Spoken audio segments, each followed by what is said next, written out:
Hello, Blog and Talk welcome to Radio. today's episode of 219 GreenConnect, where we explore topics about the environment and green living in Northwest Indiana. For past show archives, news, and upcoming events, you can check out our website at 219greenconnect.com or connect with us on Facebook or Twitter. Our ID on both of those is 219 GreenConnect. You can also subscribe to this podcast via iTunes. I'm your host, Kathy Sipple, and with me today, I'm very excited to be telling you about a symposium that's happening at Valparaiso University next Friday. And here with me today, I am just going to turn it right on over to my special guest, and Sydney Weathersby. She is from the Valparaiso, let me see if I can get this right. You are executive editor for lectures and symposia for the Valparaiso Law Review. And so you're planning the fall 2015 symposium. Can you tell us a little bit about yourself and also, of course, everything you can about the symposium itself? Yes, thank you, Kathy, for having me today. Yes, again, my name is Sydney Weathersby. I am the executive editor of lectures and symposia here at the Valparaiso University Law School. And since I am that executive editor, my project for this year was to plan a symposium. And since I'm so interested in a lot of environmental issues, I decided to have my symposium on November 6th, a Friday, focus on key issues that we hear a lot in the media about the environment. So I'll have people come speak about climate change, energy, agriculture, and food. That is great, and you've got a real all-star lineup of speakers. I recognize some of them most definitely. Do you want to say a little bit about who you've pulled together? Yes, I have pulled together a lot of individuals who are both lawyers, practitioners, and key administrative heads coming. Primarily, I can run through the list of individuals I've invited to speak. I have Susan Hedman, who is the regional administrator of the United States EPA. So she governs the EPA Region 5, which impacts our state, Illinois, Michigan, and the other couple of Midwestern states. I have some individuals from the Hoosier Environmental Council, a couple law professors from the Chicago Kent Law School, the J. Reuben Clark Law School, which is BYU, individuals from the Oregon National Laboratory based out of Illinois, the Environmental Law Policy Center, professors from IU McKinney, and I also have a couple individuals who are partners and directors at various law firms that focus on environmental issues and food issues. So as you can see, I have a copious amount of individuals coming to speak on all of these issues, and each of them are tied to their specific panel. For example, the EPA head regional administrator will be speaking about the new clean power plan that came out in this past August from the EPA, and a lot of the individuals on the various panels will be reacting to whether or not they do agree or disagree with what the EPA did, or whether or not the EPA needs to go a little bit further to heighten and reduce greenhouse gases that are emitted from coal power plants and other utility power plants. Great. And I'm not sure if we specifically addressed this up front, but I would like to just chime in. Even though this is hosted by you and you are a law student and it's being held at the law school, it is not strictly for attorneys, correct? Anybody is really welcome to attend this that's interested in any or all of these topics. Yes, this event is open to individuals who are interested in environmental issues. I know that we do have a lot of students. We have some undergrad students, law students, alumni, faculty, lawyers, general interested public who might attend. It's welcome and open to everybody who's very interested in these issues. And I definitely think that if you're interested in the environment, there is definitely someone who will be talking on a key issue that you might be passionate about. Well, that's great. I know some of these people have spoken at one time or another at Green Drinks, which is a monthly local meetup, and it's actually held in, I believe, over 600 cities all over the world. but we're lucky enough to have three chapters here in Northwest Indiana, one in Valparaiso, one in Michigan City, and the newest one in Miller Beach. So people on that email list hopefully will have gotten this invitation by the time they hear this, and just want them to know that something that would very much be in alignment with the typical speaker that you'd hear at a Green Drinks.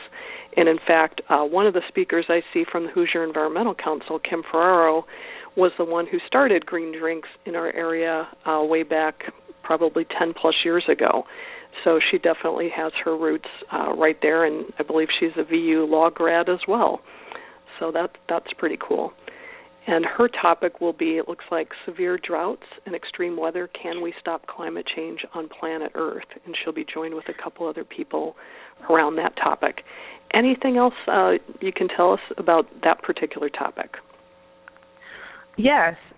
Speaking on as you just said, Kim Ferraro will be talking specifically about climate change. She's on the climate change panel, and she will be addressing issues that impact human health. So how do greenhouse gases really impact on the individual level? And as you said, Kim does come from a line of experience with the environmental background, as she was or is currently at the Hoosier Environmental Council and from the Legal Environmental Aid Foundation. So we're very excited to have Kim speak on that climate change panel.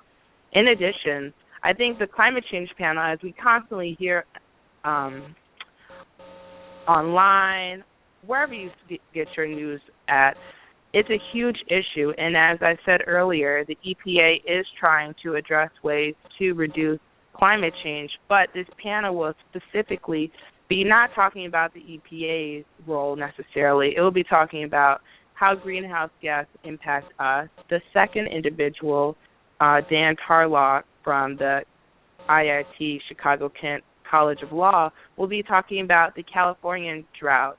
And I know that a lot of individuals have heard about the water issue that is happening in California, and I think Dan's main goal is to talk about the Californian drought and bring it to the Midwest and talk about how these water allocation issues can, if climate change or if solutions aren't happening, can definitely impact the Midwest. And then concluding that panel is Lisa. She teaches at the BYU School, Professor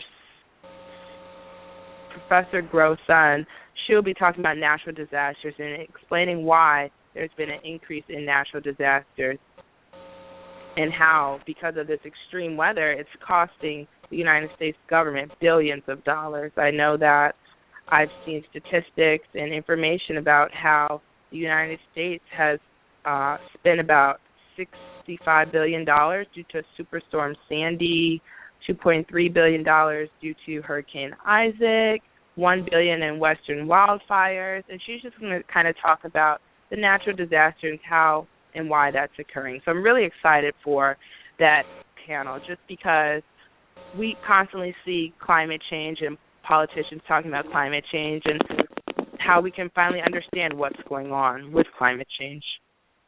Yeah, well, it's definitely a huge topic, and it's one that 219 GreenConnect has addressed either directly through our podcast or in other events that we've supported. So just a few episodes or other resources I'd like to let people know about is a climate camp that I participated in over the summer through Earth Charter Indiana, and that was held in Lakeville at a friend of mine's sustainable farm. She had local teenagers come for 2 days, and these teenagers were so amazing. They were working on climate change at their level.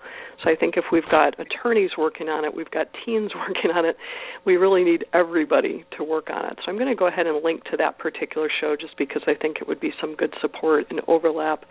And then another one is a webinar that I helped host with Sustainable Indiana 2016. We did a webinar, I think it was 2 years ago, with an expert from, oh boy, I'm probably going to get the name of it wrong. I'll just link to it. I can't remember. I never know where we're going to go until we get into it. And then I think there was, another thing that I really like for a partial solution, at least for climate change, is permaculture. I don't know if you're going to be looking into that. I know agriculture is something that will be addressed through perhaps some of the other topics. But another previous guest of mine was Randall Jamrock from Highland, Indiana, and he actually wrote a book, Permaculture Solutions to Climate Change. And so that's got some really good information in it, too, that I will link to. But I'm really thrilled to see that's on your agenda. And then you've also got, of course, renewable resources. What are they, and which energy source will win for the long term? So obviously that's important. But tell me your lens that you're looking at this through. How did you put together your guest panel? Well, I know that energy is definitely, we as the United States use energy all the time, whether that is me charging my laptop right now, charging my phone, turning the lights on. We use energy constantly. So I know that renewable energy is kind of a new direction that we are trying to go to reduce our consumption level and harming the environment. But primarily when I thought about this panel, I knew I wanted to incorporate the traditional versus the renewable side and have individuals who focus primarily in the traditional, whether that be the fossil fuels and natural gas or oil versus the renewable energy of the sun, wind, hydro components, and figure out whether or not renewables will technically, I guess you could say, outpace traditional resources or not. So when I started thinking about that, I met with individuals from the Environmental Policy Center, primarily Robert Kelter, who indicated that even though renewable energy are a nice alternative, that they do still rely on some traditional sources to fuel them. So that was an interesting point that I learned kind of going into formulating what exactly I wanted this panel to talk about. But what my speakers plan on speaking about are fracking.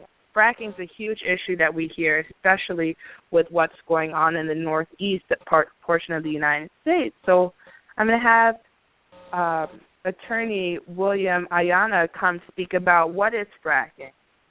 Is it new? I know that recently we hear about hydraulic fracking, but technically fracking isn't something that just came up the last 5 years ago. So he's going to talk about the health concerns, what is hydraulic fracturing, the environmental impacts, what type of legislative controls are impacting fracking, and just other enforcement mechanisms to regulate the fracking industry.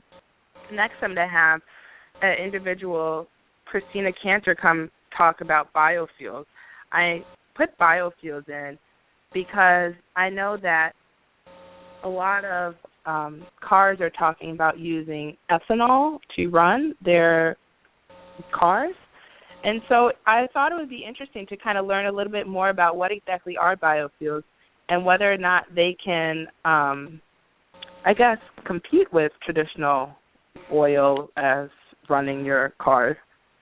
And then last, I'll have two individuals kind of talk more about the Clean Power Plan and whether or not the Clean Power Plan is a great solution to reducing emissions or whether or not it's only a partial solution.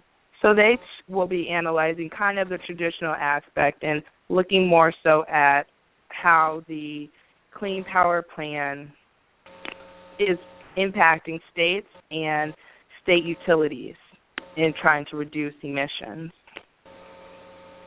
Well, that sounds like a great lineup, and once again, my mind is trying to connect the green dots of other people I've spoken to, or where people might be able to go for additional sources or information.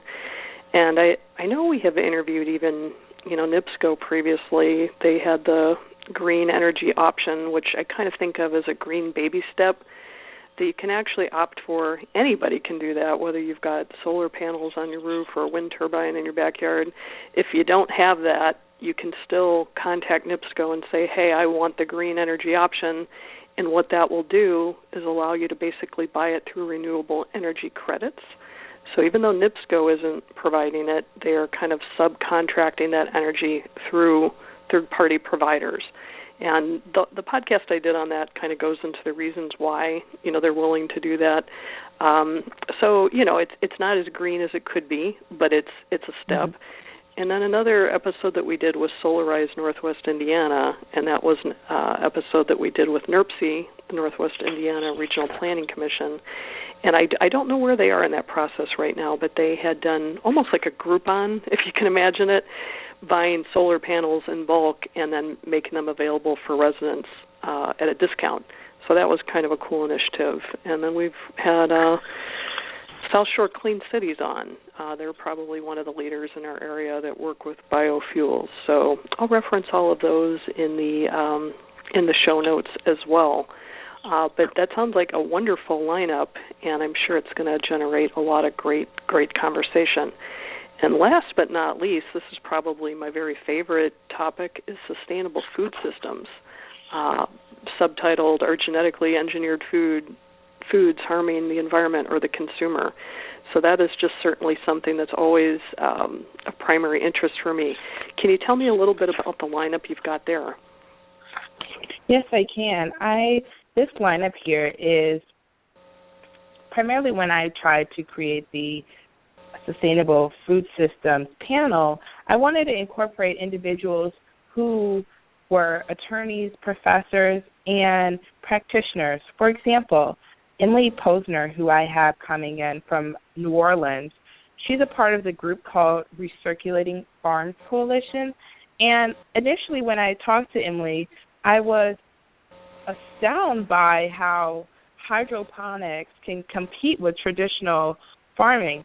I don't come from a farming background, so I did not understand totally what hydroponics was. So I naturally went to Google, and what I found out was how that hydroponics does not use any type of soil or those organisms that are needed in the soil to help produce their crops, and actually how those crops are actually able to be grown in bulk and actually are comparing with traditional-based farming. So I thought that was pretty cool when she started talking to me about how hydroponics is serving as an alternative to traditional-based farming. But the other two individuals will be talking about GMOs and crop contamination and the pros and cons of GMOs. I know that a lot of times we do hear about genetically modified organisms and the labeling. So it'll be great to hear an interchange of the benefits and the negatives of GMOs. I know that GMOs have been held to be necessary because they allow more crops to be grown on less land while using fewer pesticides and less water, which do help to keep the food production costs down. But on the other side, I've heard arguments about how GMOs can lead to cross-pollination, which leads to crop contamination, how GMOs negatively impact human health. So I'm really excited to hear that interchange back and forth between the presenters to kind of further understand what are GMOs, are they really needed, and what are the benefits and detriments of them. Well, I applaud you for taking that on. I have taken that topic on in a previous Green Drinks, and I'll have to admit I did march against Monsanto. I'm, pretty squarely on that side of things, but I do really value the opportunity to learn, facts about what may or may not be harmful about it.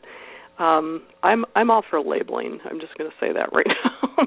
Like, regardless of what ends up happening being legal, I just like to know what's in my food, Anyway, a little off track with that.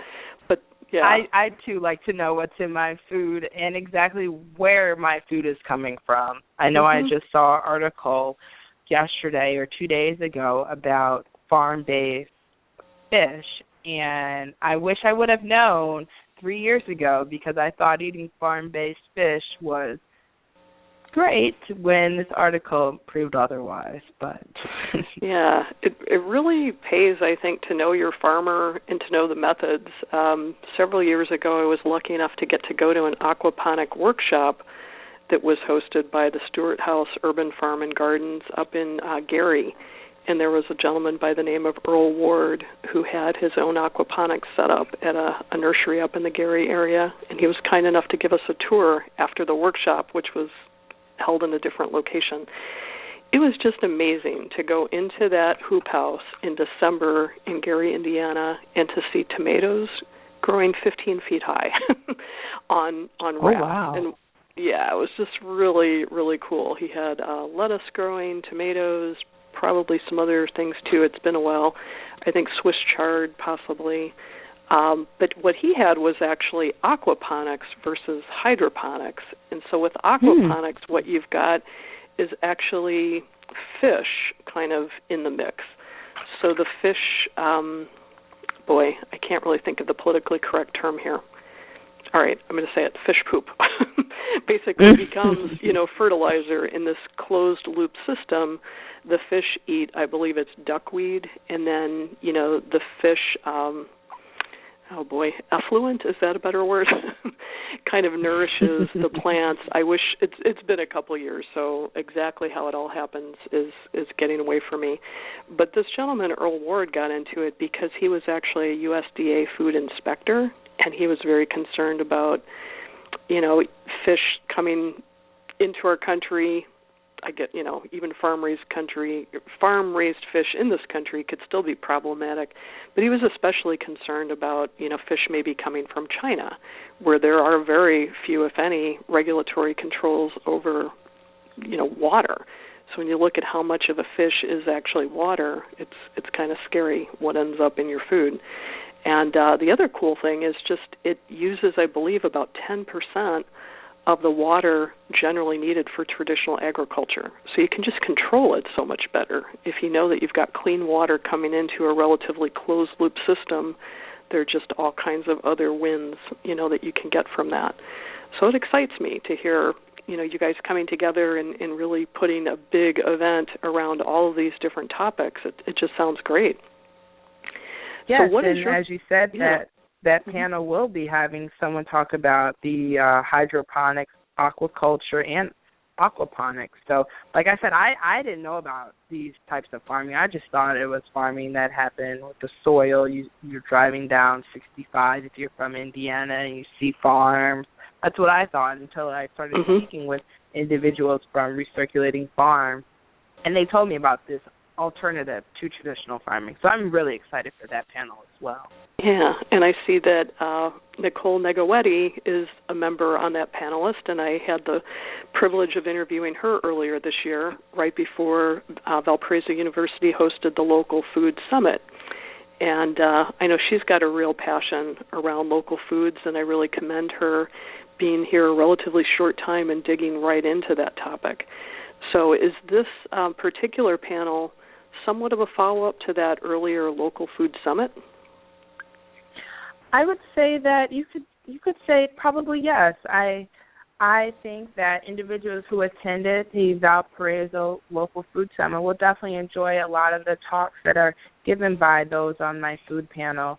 I know that specific event was catered to consumers, growers, producers, and I definitely think that those individuals would like to hear about these interchanges happening on my panel, whether that be the hydroponics, whether that be GMOs, or whether that be Professor Negawetti's talk, which will talk about regulations, taxes, penalties, and incentives to create an environmentally sustainable food system. So I definitely would say yes, it might be a follow-up to the Food Summit.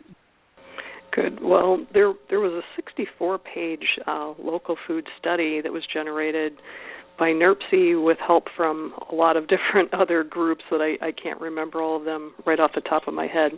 But that is available at the NERPC website. And I know that when Professor Negawetti got here, she found out about it and said, great, this happened several years ago.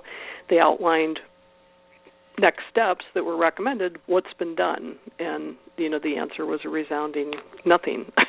So I think she really whipped things into a frenzy and got a lot of energy, renewed energy around that. So I really commend her for that. And she had a very interesting panel pulled together that was, I think there was Brad Hinesley from Spire Farm to Fork Restaurant. He's a very young chef out of LaPorte that does a lot of great work. She had Eve Kaiser from Loaf up in Chesterton that stands for Local Organic Affordable Food, and she's great. She kind of is a retail outlet for a lot of local food. And then there's a gentleman from Green Spirit Farms up in New Buffalo, Michigan, and they do, aquaponics or hydroponics. I'm sorry, I can't quite remember which, but the vertical, farms, and I think mostly indoor. And he was fascinating. I can't remember his name right offhand. And then there was another woman that was a more traditional farmer, and I cannot remember her name, unfortunately, as well. But really, we do have a tremendous number of experts in this area, and my hope with this podcast is, again, just to kind of connect the dots once people are talking about it, to know who else is out there that cares about it, so we can keep this going a little bit more easily. So what about you? How did you get into these particular topics? What's your background? Well, my background is, as you mentioned, I am a law student at Valparaiso. I am a 3L, and last year I was selected to be on the Law Review. So being on Law Review basically means you write a paper about a topic that you're interested in. Well, for me, I knew that I was interested in energy issues, so I decided to write my Law Review article on liquefied natural gas, which is basically natural gas that's compressed to a liquefied form and then shipped. Well, I decided to look at it and analyze whether or not we needed to change our regulations that impact natural gas, the LNG industry. And primarily I sought to say how we needed to use American liquefied natural gas and export it to other markets such as China or other markets that are reliant on Russian LNG to compete. So I looked at my article as a policy type of law review article, where then it impacted and talked about the environmental impacts that LNG would have. So I talked about the positive benefits, that LNG is better relative to oil, and if there was a spill, it wouldn't be that big of a spill relative to a huge oil spill. And then I talked about the negatives on how that the increased drilling might have on the fish and wildlife, and how it might pose as an issue for tourists who do visit coastal cities, as LNG terminals are located on the coastline. So that's kind of how I got interested, and then I also watch a lot of documentaries. So anything that talks about anything what that are talks 2 about or 3 the of your favorites? Well, this is off. One I watched was on Blackfish, but that doesn't apply to this symposium. But I watched a couple of documentaries on fracking. I can't think of the name right now, but it talked about the impact that fracking does have on groundwater contamination. So I thought that was pretty cool. I can't think of a couple others. What about you? Gosh, I have probably seen almost all of them on Netflix. I do watch a lot of Netflix documentaries too. Yeah, I'm usually not buying a ticket at the box office window, so I didn't even realize I was putting you on the spot till I'm on the spot now myself. It's like I can find them by topic, but I can't bring to mind, right away what the names are. But I think if you came up with about any food-related one, I've probably seen it. Any soil-related one, I've probably seen it. But, you know what? Food Inc. is one I did see. Yep, I did see that one. Well, I knew this would happen, and we run out of time quickly. I just so enjoy getting to speak with guests like you. So I want to just thank you once again for being with me and telling everybody about the symposium. The way that people can find out more information is I'm going to post this right on the front page of 219greenconnect.com. So if you're hearing this on or around October 27th up through November 6th, you can go right there for information. Otherwise, Sydney, they can email you. Is that correct? Yes. Okay, so Sydney, SYDNEY .Weathersby, just like weather plus an SBY @valpo.edu. And you can get information there. If you're on the Green Drinks email list, you'll go ahead and you're going to get an invitation that way anyhow. There is a cost if you're not a student or staff member. It's a very negligible cost, but that helps sponsor these types of events. So just check out the registration link, and if you can't attend, is there any way they'll be able to get information after the fact? I'm not too sure right now, but definitely check back on the Valparaiso University website, and we might have more information. I think that panel is mostly for those who attend, but you never know. We might post some things online. Great. Well, I want to thank you again for joining us. This has been another episode of 219 GreenConnect. I'm your host, Kathy Sipple, and this show is made possible in part by cothrive.org. It's an online community for non-traditional marketers who want to learn new media techniques to promote their cause or their small sustainable business. So thanks for being with us, and check back soon for another episode. Thank you.